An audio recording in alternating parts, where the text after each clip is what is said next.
Everyone thinks siliconing is hard to do, but in today's video I'm going to show you how, with the right tools, you'll realise that it really isn't. In this video you'll find a comprehensive list of the do's and the don'ts. So by the end of the video you will have everything you need to know, and you'll know all the tools that you need to buy to silicone like a true pro.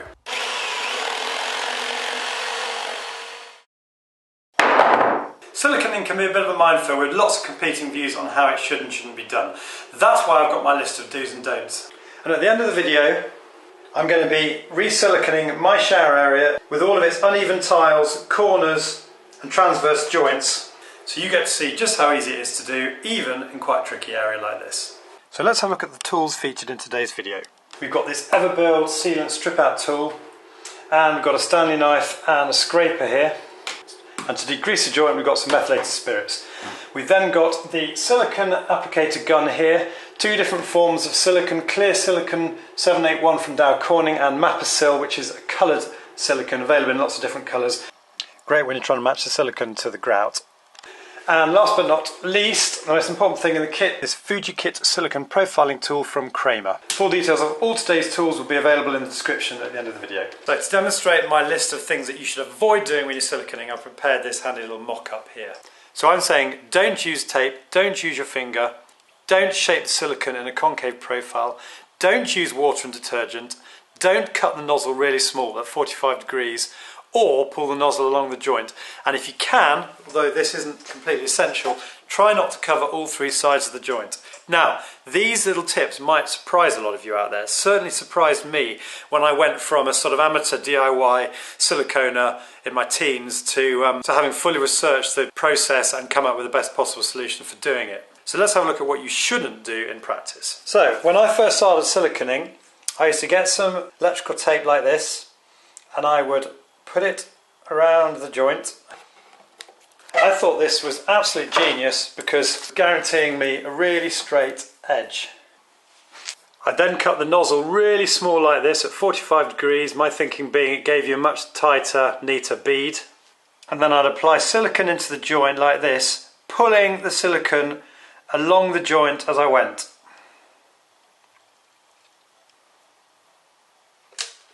I'd then take my finger and I'd smooth the silicone along the insulating tape like this. And then I'd peel off the tape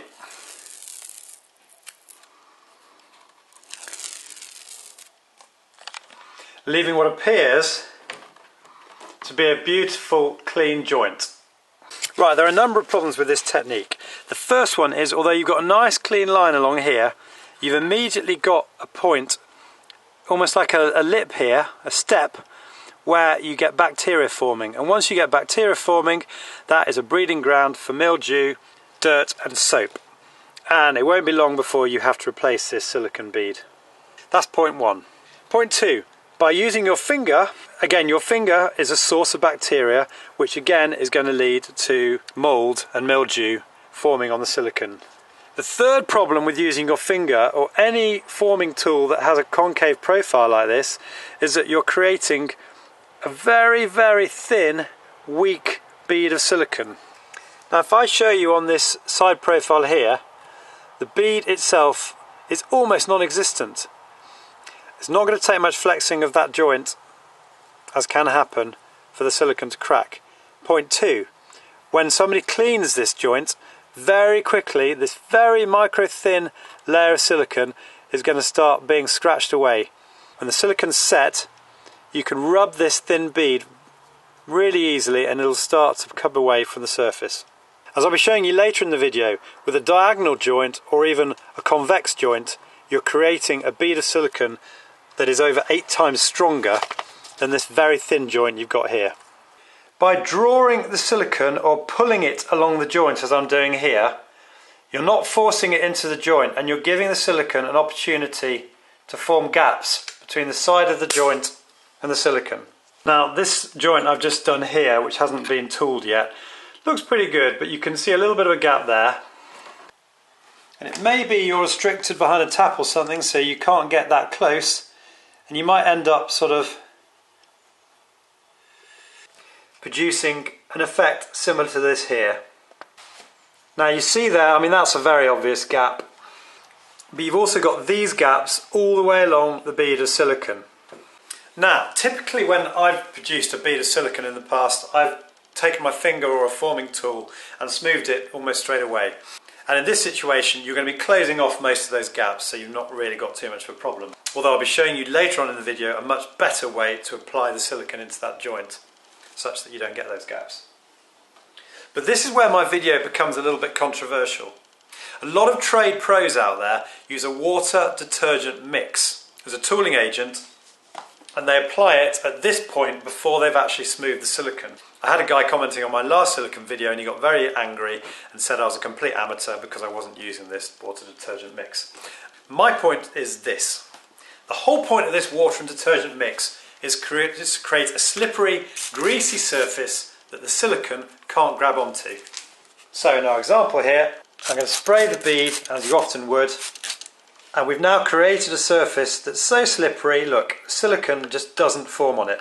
No matter how much you try, you cannot get the silicone to stick. Why do siliconers use this mix? Because it makes tooling the silicone really easy for them once they've applied the bead. But look here, you've just seen how slippery the surface is, and now all of this detergent and water has gone behind those gaps that I showed you in the silicone bead a minute ago. So now when we smooth this bead, even though it might on the face of it look okay, there for example, you can see what a potential nightmare we've already got happening here. We've got very obvious gaps here behind the silicone bead, and that joint is going to be absolutely hopeless and is going to start leaking almost immediately. Now my last point in this section of things not to do is not quite so important, but the established wisdom on this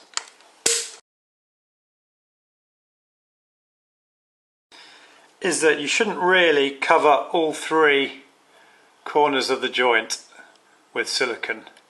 Now the reason for this is that if your joints have got a bit of movement in them, and possibly you're using a high modulus, i.e. a stiff silicone, then by adhering to all three sides of the joint, if there's any movement, the silicone can start tearing pretty easily. But out of all the tips I've given you in this section, this is the one I would say I'm least worried about, because you may not have a lot of movement in your joint, and it's more relevant really where, as you see in some joints, there's a gap here between the wall and the shower tray or whatever it is, in which case you often see a foam filler piece being applied, and where you do that, it's much easier just to have it adhering to, say, to two sides of the joint there and there. It's not so easy to do that where, like here, in my situation, you've got a nice clean joint with no gaps underneath it. But you know, if you are worried about this, then you could select a low modulus silicone, which is a more flexible silicone, which will be much more accommodating and flexible if there is a bit of movement between your walls and, say, your shower tray. I know we're 7.5 minutes into the video. I hope I've still got you all, because this is the really cool bit now where I unveil my 12 golden tips for achieving the perfect silicone joint. Okay, I'm going to go through each of my 12 golden rules in turn, and don't worry if you don't catch them first off, because they'll be repeated in the description at the end of this video. Now, clearly the first rule of siliconing is to make sure your joints are well prepared, by which I mean excess silicone has been removed and the joint has been properly degreased. Dealing firstly with the removal of existing silicone, to the extent you've got to do that, I find these Stanley blades inserted onto a scraper like this particularly useful. If you feel a little bit uncomfortable using a scraper like this, there are other tools on the market, such as this, which are designed to help you scrape the silicone out of the joint. For the sake of completeness, I should also mention that there are a lot of sealant removers on the market. I don't actually feature a silicone remover in this video, but I'll post some details of examples in the description at the end of the video. Now, I've seen a lot of people on forums saying, can I silicone over existing silicone? And the answers are pretty mixed. You know, some people say yes, of course you can, some people say of course you can't. You've got to remove all the silicone to do a proper job. Now, my advice on this generally is, where you can, I would remove the existing silicone. However, if, like me in your bathroom, you've got pretty clean joints like this, where the silicone has actually been piped into a gap between the tile and the shower tray, so it's not really that proud of the surface, and you can get a bead on top of it pretty well, I wouldn't worry too much about removing the silicone. I'm not going to be able to remove the silicone, partly because I've got an acrylic shower tray, so it's going to damage it if I start scraping away at the silicone, but also because the silicone has, as I say, been piped so well into the joint, it's not necessary to remove it. Now, in terms of siliconing onto existing silicone, there's 2 points to make here. Point 1, as I said in the previous section of this video, you don't actually want the silicone to knit onto all 3 corners of the joint. You only really want about 2-3 millimeters on the side and then 2 or 3 millimeters on the base. Provided your new silicone joint has that crucial 2 to 3 millimeter bond on the side and on the base of whatever you're siliconing to, if it hasn't bonded to the silicone in the middle, it's doing you a bit of a favour because it's less likely to tear should you have a bit of flexibility in your joints. But a little bit of advice for you here. If you want to do something and you can't find any examples on forums about whether it works or it doesn't, try it out for yourself to see what happens. Here's what I mean. So I was intrigued to know whether you can silicone onto existing silicone. So that's exactly what I've done here. As you can see now, here the silicone is dried onto the existing silicone, and I'm now going to try and remove it so that I can show you how well it's adhered. And as you can see, we've got a really good bond there. I'm probably going to do a separate video on this, but I just want to make the point very quickly to you. This silicone, the existing silicone bead here, has been in the shower for about 1.5 years. I haven't really degreased this particularly well, I've just given it a quick clean, and I cannot scrape off the new silicone from that existing silicone bead. So for those of you out there who want to know whether you can or can't silicone, try it out yourself, and in my case the answer is a pretty categorical yes, you can. Degreasing. As I've said, you can use acetone or methylated spirits to degrease. I personally have chosen methylated spirits. I think it's more readily available than acetone, and it's a less abrasive degreasing agent. The good thing about either of these degreasing agents is you apply it to the joint, you know it's really beautifully degreased that joint, and then the methylated spirits evaporates off, leaving you a perfect surface to silicone onto. Golden rule number 2. Make sure you buy the right silicone for your joints. This is often overlooked at this point. People just go out and buy any old tube of silicone. Silicone is generally categorised like this one as medium/high modulus. These silicones are basically quite rigid and inflexible. These are good for joints that you don't think are going to have a lot of movement, where you're going to be cleaning them and you want them to be tough to withstand the cleaning. Low modulus silicone is a much more flexible silicone, which would be really appropriate, for example, around a bath. You may have heard the old trick that when you're sealing around a bath, you should fill the bath with water for your silicone, because the bath naturally sags down a bit with the weight of the water in it if, for example, it's on a wooden floor. If you don't do that, the chances are when you run the bath, the silicone's going to flex, and if it's a very inflexible high modulus silicone, you might find it tears and then you get the water coming. So it's a quick and simple point, but one you must observe. Golden rule number 3, go and buy yourself one of these. It's a Fuji kit from Kramer. It's a silicone profiling tool. £12, roughly $15. You cannot go wrong. I think this is one of the best profiling tools in the market. Now, the brilliant thing about these little tools is a releasing agent. The water and detergent that we talked about a few moments ago is not necessary. Don't take my word for it, it's here in the instructions itself. So you can throw this away. There's lots of variations on the market, but this one comes in this handy little kit. Just having a quick look at some of the tools we've got here. This is the original Fuji. You've got 4 angles around the edge, a large concave angle there, and you've got 16, 10 millimeters and a 90-degree angle there. You've then got the ability to make smaller beads here, and there's a cunning little tool here for transverse joints that I'll be showing you shortly. This little tool here is great for getting into restricted spaces like taps. And finally, we've got this Fuji 2 tool here, which is fantastic because you put this attachment on it for getting across tricky transverse joints whilst maintaining a continuous bead.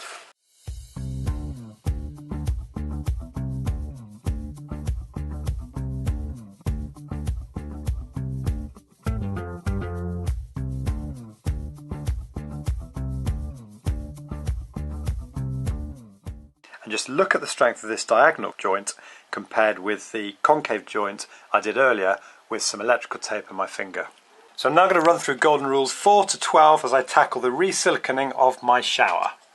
Okay, so we've now got the perfect silicone profiling tool, but we're now going to work out what size angle to use. And you do that by going around the bathroom or whatever it is you're siliconing, look for the biggest gap you've got, and then select the smallest tool for that gap, plus 2 to 3 millimeters each side. So here in my bathroom, I'm going to use the Fuji 2 tool because I've got these transverse joints to negotiate here. Here is a slightly troublesome joint I've got here where there's been a bit of water leaking out, and it's between the 8 and the 10mm tool. I'm going to go with the 10mm to be absolutely sure I get a really good joint. Now, this is where in my video I depart from what you're often told to do on silicone instruction videos. I've chosen the 10mm profiling tool, and I'm going to cut the silicone nozzle to 10mm, i.e. the exact width of the profiling tool. This means that the bead that I'm applying to the joint pretty much matches the profiling tool.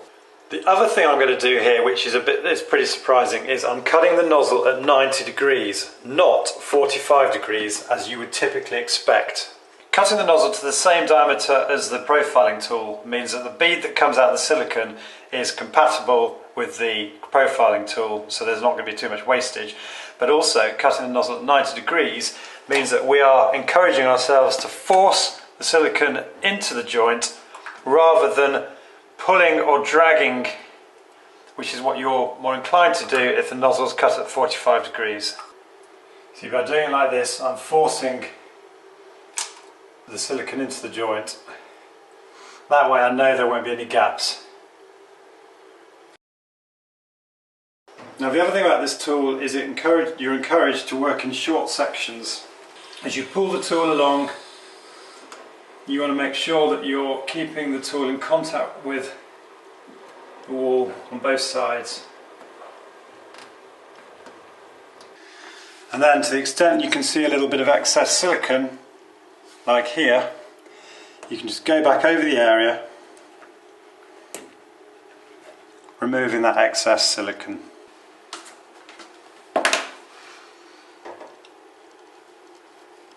I'm going to be using the grey sealant along this joint. So what I've done here is I'm just smoothing with this tool round the corner, working out from both edges away from the vertical joint. Which is so brilliant, this tool, because if you've got any excess like I've got there, you can simply just wipe it away. No need for the special attachment this time, I'm just going to use the original Fuji.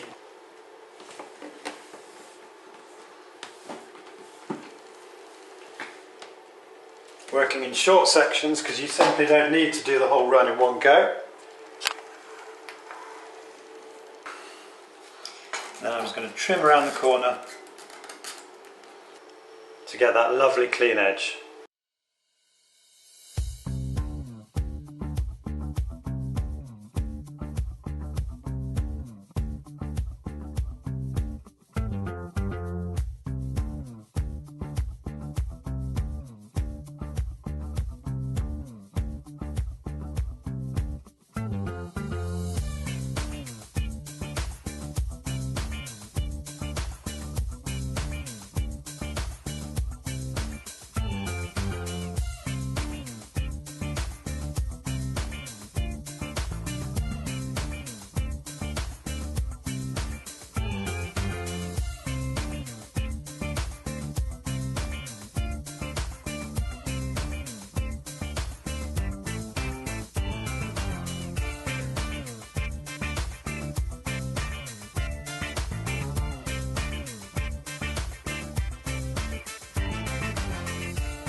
So, I really hope you found this video useful. My advice to you, if you've got your own silicone job to do, is go out and buy one of these kits and get practicing.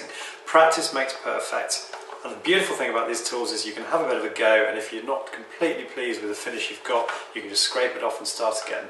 As ever, it'd be great to get your comments and questions at the end of this video, and if you're new to my channel, I'd love to have you subscribe. You can do that by clicking on the link here.